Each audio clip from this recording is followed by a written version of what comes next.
See, it was sometime in April earlier this year when the Prime Minister had met some representatives, at least I think 7 to 8 of them, for India's gaming industry. This is a new area as far as our country goes. But we are kind of catching up because in world over it's very, very popular. It's also labor intensive, that requires a lot amount of money and a huge technology. And there is this concern that does India really have the wherewithal?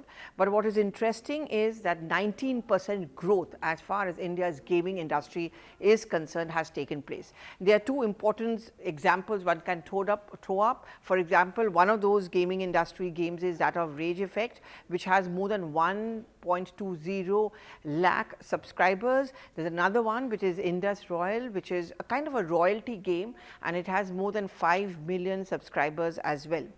Now, when these gaming industry representatives met the Prime Minister, the PM asked them that what are the kind of concerns you have, what is it that you require? Well, almost all of them said that while there has been a huge interest shown by the industry, some investors also coming forward, and the young or Gen X of India are very much interested, especially as far as indigenous gaming games are concerned.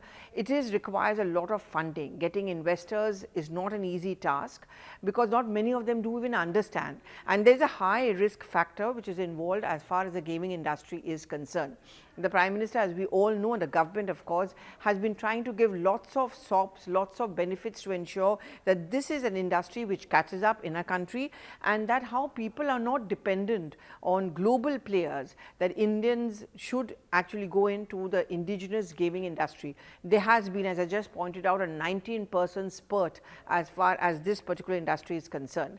What has also been noticed, especially post the Prime Minister's meeting with the gaming representatives, is that it's easier for many of these gaming companies to now get investments, to get money and funds, because suddenly there seems to be a kind of clarity, apart from the popularity as we all know about, a clarity as far as what exactly does a gaming industry mean, what does it entail, the kind of risk factor, and we've been pointing it out, there's a huge risk factor.